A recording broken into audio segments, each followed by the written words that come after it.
My name is Abimo Olayiwola. I'm the principal partner of ABILEGAL Barristers and Solicitors, and I'm the founder of Digital Lawyers Network. So this afternoon, I want to discuss how to create a unique brand voice that stands you out of the crowd. How to create a unique brand voice that stands you out of the crowd. A lot of lawyers, have been asking me, and even yesterday after I created that content about having a brand voice and having a good creating original content and having a consistent brand voice, some lawyers reached out to me yesterday asking me how they can create a consistent brand voice that will stand them out of the crowd. And that is why we are doing this live session this afternoon. So pick your pens, pick your papers, pick your jotters, and be ready to learn. So before I even start at all, what is a brand voice? Like, what do I actually mean by having a brand voice?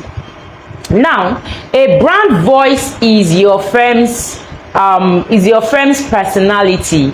Your firm's personality. So it means that anybody that sees your content anywhere online knows that this content belongs to you. It belongs to your law practice. It belongs to your law firm. Whether the person sees it on social media or on search engine or on your website, even if another person copied your content, those people will be able to, they'll be able to figure it out that this content was actually copied from lawyer so-so-so's page. Do you understand me now? So I want you to understand that a brand voice is your online personality. And there are different types of brand voices. For some people, they like the emotional brand voice. They like to make their content seem very emotional. So people like that, when you read their content, you are very emotional. You are like, oh wow. Some people, their content is inspirational. You can make it inspirational, so it means that you inspire people more with your content. Some people have the woke or the weird kind of content. Some people have, funny kind of content. Some people know how to infuse comedy into their content. Whilst there are different types of brand voice, some people are very professional. When they are talking in a very professional manner. Do you get me now? So it does not mean that your brand voice, because someone else is using a brand voice and someone else is using professional, you are using the comedy or the funny brand voice, another person is using inspirational, it does not make one brand voice better than the other. That's what I just want you to know. I want you to know that there is no brand voice that is superior to the other. It's just that you have to be able to understand what your audience wants. You have to be able to do audience analysis. That is what is the most important thing, you understand, in choosing a brand voice. Now, the first point I'm going to be telling you today, the first point I'm going to be talking about is originality. It is originality. Be original. That is how to create a unique brand voice. One of the major mistakes a lot of lawyers make is that when they write and they go online, they see their competitors write in another manner or create content in another manner. They begin to think that their own content format or their own content style is invalid. So they begin to invalidate themselves and validate these other competitors, and then they begin to change their content style or their content format to the format of their competitors. And you cannot be another person. It is not possible. You cannot be another person. You must be yourself. That is the first rule in content creation. Do you get me now? You must be yourself.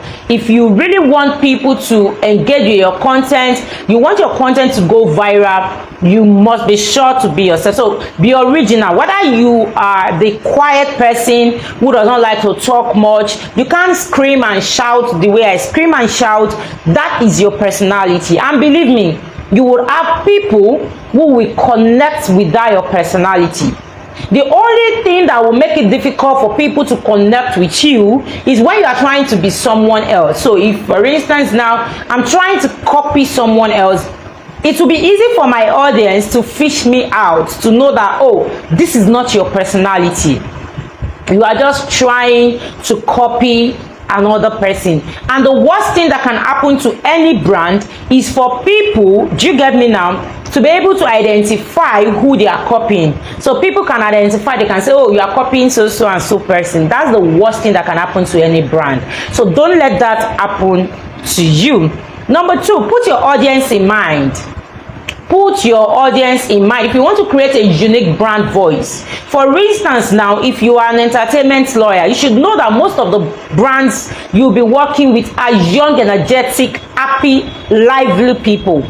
So the way you are going to relate with them, the way you are going to create content for them, the way you are going to talk to them online is different from the way a wills lawyer is going to talk to the senior citizens, because most people who create wills are senior citizens. So the language, the tone, and the content style that we appeal to these senior citizens is absolutely different from the language, the tone, the content style that's going to appeal to these young, energetic creatives who are entertainers.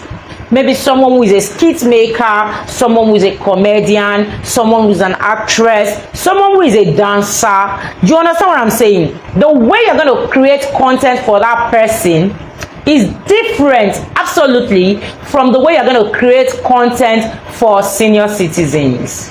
Is don't worry about perfection. Someone is saying, why should I not worry about perfection? I have to be perfect and everything. Let me tell you, once you overthink your content, once you always want to make it perfect, you always want to be sure that it is extremely.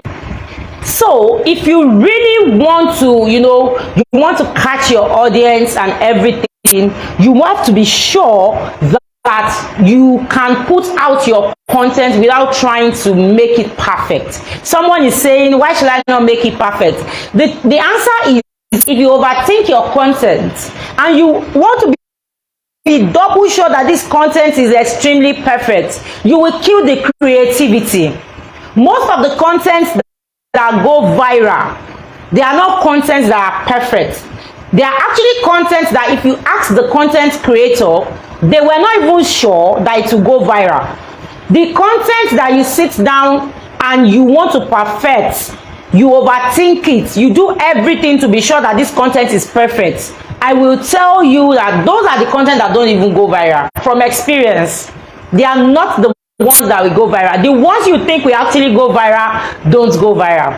The content that you just create naturally and you are like, oh, let me just release it like that, they are the ones that people actually fall in love with and relate with. People can relate to those kind of content. So the more you overthink your content, the more you reduce the creativity. The more you reduce the creativity and the uniqueness of the content. So I said number one, be original. Don't forget, be original. Just, allow the content to flow naturally. Allow the content to flow naturally. If you are a quiet person, allow your brand voice to reflect that you are quiet. Don't try to copy another person who is a vocal person, who is an aggressive person, who is a funny person, just because you like what they do. No. The danger is that people will be able to spot that this is not you. And once your audience can spot that this is not your personality, there is a disconnection between you and your audience. So the only thing you can do perfectly is something that comes out of you naturally. If you have to copy it from another person, it will be difficult for you to make impact with it. Do you get me now? So you have to be original. Someone put it in the comment section. Type be original. Be original. Put it in the comment section. Be original. So now, the next thing is, whenever you want to create content, write first and edit later. The major challenge that lawyers have is they want to write and they still want to, in the bedroom or anywhere, I document the content immediately. It's either I pick up a pen to write or I record it on my phone. It's either I pick up a pen to write or I record it on my phone. So I don't allow the inspiration to go. But when you are trying to create content and at the same time you want to edit it, inspiration will flow away. Because now when you want to edit, you want perfection. So you are thinking, oh, this grammar is not correct, this word is wrong, and everything. When you are creating content, that is not what you should watch out for. Just create it verbatim. Create it verbatim. And then you can come back to it later. You can come back to it later. The next thing is, don't go to your competitor's page too much. One of the things that I see that a lot of people do too is they want to get content inspirations and they go to their competitors' pages. The challenge is you will be copying your competitor's brand voice, because law is the same. If I'm a business lawyer, there is a possibility that the kind of content I'll be creating is the kind of content that other business lawyers too will be creating. But the difference will be in our brand voice. The difference will be in our brand voice. So if I go to my competitor's page, to get content ideas, the challenge is that I will be tempted to use their brand voice. So let your content ideas come from your environment, the day-to-day activities, the clients that come to you, the clients that ask you questions, the real legal issues that you see around you, the conversations you have with people. Do you get me now? Let your content ideas come from those channels. But if you go to the competitor's page too much, it will kill your creativity and you will not have a consistent brand voice. Today you are sharing comedy, tomorrow you are doing inspiration, next tomorrow you are doing motivation, another day you are talking in a professional manner, the next time you are being woke, you are being weird, you are speaking different, you are speaking a different language, you are using different brand voices, you are using different styles, different tones. Your audience will get confused. Your audience will get confused and there will be a disconnection, and you don't want that to happen to your brand. They must be able to know that this is you and this is what you stand for, this is what you do, and this is the way you talk. So if you are a very professional person, they must always know that your posts are professional. If you're a very funny person, they must always know that your posts are funny. If you're a quiet person, they must feel it that you're a quiet person. If you're a vocal person, they must also feel that you are full of life. Do you get me now? So don't go to your competitor's page to search for content ideas. It kills creativity. It scatters your brand, voice. It makes you speak different languages. Do you get me now? And the last point is be consistent. Be consistent with your brand voice. Be consistent. If you are consistent, you will be unique. Even if they don't like your brand voice, they feel you are too cold, you are not energetic, you are not funny. After some time, they will get used to you. And I tell people, I don't like to do what every other person is doing. Because if I do what every other person is doing, I will not be unique. The key to uniqueness is to do what other people are not doing. So, digital lawyers, I will close today by saying that to create a unique brand voice, you have to be original. You have to be different. You have to be consistent with your brand voice. And you have to be, you have to stop going to your competitors' pages for content ideas. Thank you, everybody. Enjoy the rest of your day. Bye.